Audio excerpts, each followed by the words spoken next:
Hi, this is Matt Carberry, Ridgeline Financial Partners. Welcome back to our second installment of our video blog.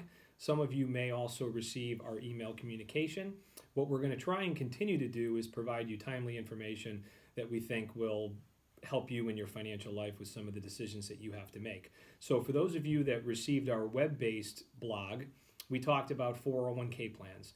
Now, in this day and age, almost all of us contribute for retirement by way of a 401k plan. It's not to say that we can't contribute in other ways, but most of us that work for some sort of a company, even if we're self-employed, we probably have a 401k plan. The 401k plan has evolved significantly since 1974 when the Employee Retirement Income Security Act came to be. Now, that is an act that kind of governs the protections that participants in retirement plans are supported by. But what has happened over the years, and I've experienced this firsthand, is 401k plans have seen fees come down specific to the investment expenses. We have seen the investment options expand and the universe broaden. And a lot of participants are asking the question, Matt, what is the best way for me to invest in my 401k plan through my employer? So for the first example, let's assume that you work for a large Fortune 500 company and you have access to a 401k plan.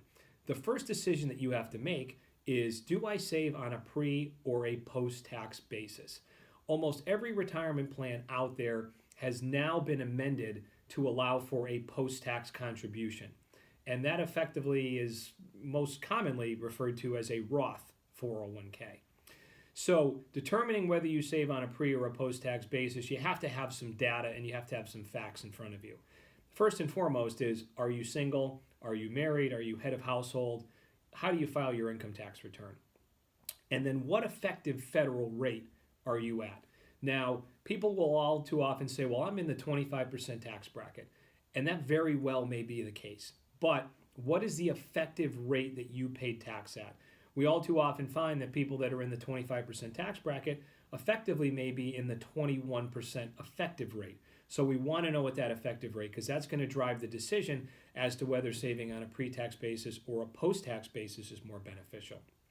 Also, how old are you and how old are you relative to your retirement? I mean, how many years is retirement from today? The longer of a time horizon you have, the case can be made to using the Roth relative to the pre-tax. So we also want to know that. So get your tax return, look at your adjusted gross income. If you've done the tax return yourself and you've used a web-based solution, it should be able to tell you what that effective tax rate is that you are in. Or inversely, call up your CPA and have them provide you that data. So get those two different pieces of information together, and that'll help you make a more educated decision. So saving into a pre or a post-tax is not a one or the other decision. You can also do a combination of the two. That's very common. And a lot of people think that you can only do one or the other. You can do both. You just have to remember that there is still that combined limit. So for this current tax year, it's $19,000. If you're over the age of 50, it's $25,000. You get an additional $6,000 catch-up. So you could do $10,000 into the pre-tax, and you can do $9,000 into the Roth if you're under the age of 50. So keep that in mind. That is a across-the-board limitation that affects all 401k plans. And then secondly, let's look at what your employer does for you. So most plans are fortunate enough to have a match. And if your company provides a match of, let's say, 100% up to 4% of your contributions, you would definitely want to at least save 4% of your pay. The employer is providing you free money. There may or may not be a vesting schedule, meaning that if you leave the employer, you may have to refund some of the employer money, but you should definitely strive to put away at least what the employer is providing to you. Remember, the employer contributions are taxable to you when the money comes out. So the employer is putting money into that pre-tax bucket. So when you're thinking about diversification, not just in terms of investments, but in terms of how your money goes into the plan, give some thought to the employer putting money away that will be eventually taxed to you, so it's going into that pre-tax bucket. Okay, now that we're on to step 2 in the decision making about your 401k plan. And that's a decision as to how you invest your money within the plan. There are going to be numerous options, and at times it may even be overwhelming. You're going to have U.S. domestic stocks. You are going to have international stocks. You may even have emerging market stocks. And you're going to have all different types of bonds and fixed income within the portfolio. So how do we go about allocating our 401k balance? You can very much so just decide to do it yourself, and you may even have access to a service through your employer that will help you with determining an appropriate asset allocation. And that is going to be driven by a couple of additional factors. How old are you? What is your risk tolerance? How do you feel about risk? How do you feel about the risk of loss? And that's going to drive how much you should have in stocks relative to how much you should have in bonds. So you can do it yourself. You can pick from the various different funds that are available to you. But a much better way of going about this, in my opinion, is to look at the target date fund options that are available within your plan. What's a target date fund? Well, a target date fund is a fund that all too often will have a year after the fund. So as an example, there's the Vanguard Target Date Fund 2035. That is a fund that is intended for someone that has a retirement date of 2035 in the future. And what Vanguard or any other provider will do is base the allocation, the amount in stocks relative to bonds and even alternatives, on someone who's going to retire in 2035, which is 16 years away. There are funds that are all too often across the spectrum in 5-year age bands. So much as there is a 2035, there's a 2040, there's a 2045, there's a 2050. So what you have to do is identify when you think that future retirement date is going to be.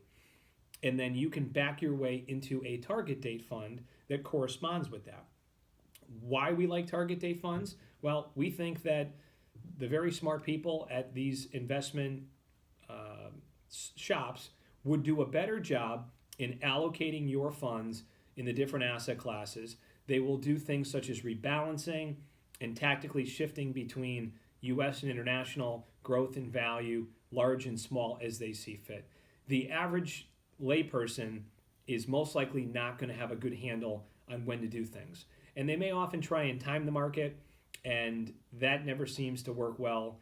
So my recommendation is to look at your investment lineup within your retirement plan, see if you have a target date fund solution, and then try and arrive at your future retirement date and find that target date fund that corresponds with that.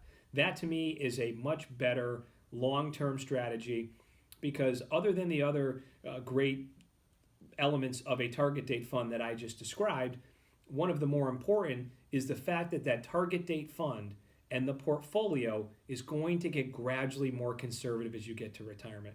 And that is something that a lot of people fail to do.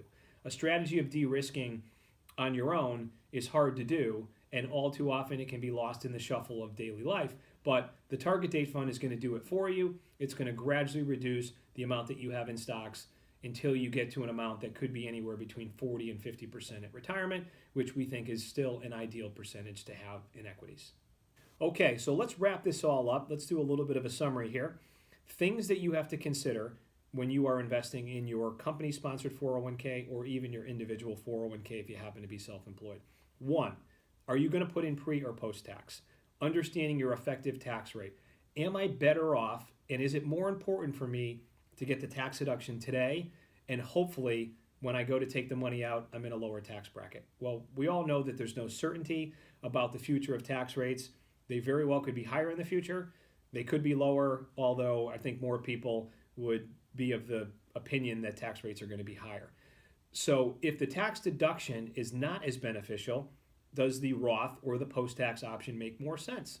Well, again, that's something that you have to have a couple of data points in front of you: what your effective tax rate is, your married or single or head of household tax filing status, and then also understand if the employer is having some level of a match. Remember, that money is going in pre-tax, so you want to factor that in to how you diversify your sources.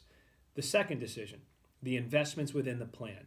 Do you want to go about it yourself and build a portfolio that you're going to have to take steps such as rebalancing and de-risking as you get older, or would a target date fund make more sense for you?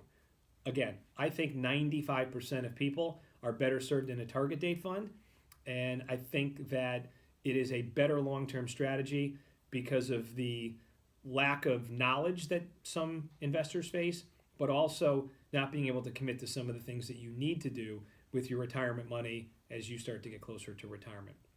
And then I think the last thing that you have to analyze when it comes to your 401k plan is, are there other options within the 401k plan, such as if I am putting in the maximum and I'm up to that $19,000 limit if I'm under the age of 50, or $25,000 if I'm over the age of 50. Does my plan allow for me to put more money above and beyond that?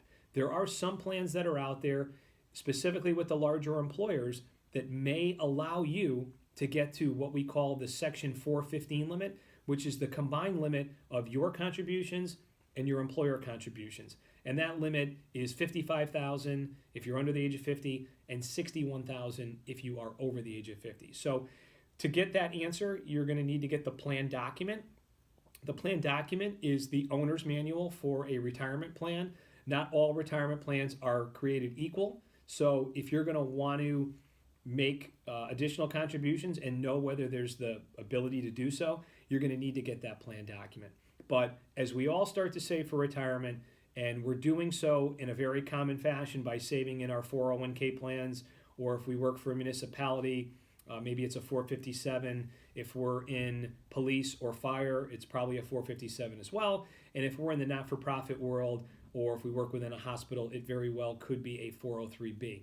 They all kind of work commonly. There are some small distinct differences between the three, but get familiar with your plan, understand the costs, the investment options, what your employer does for you, and then if you do need additional help, reach out to a professional financial advisor that can talk to you about your plan specifically, and hopefully you can get on the path to retirement and continue saving and put yourself in as good of a position as possible. So that's our second rendition of Matt on Money.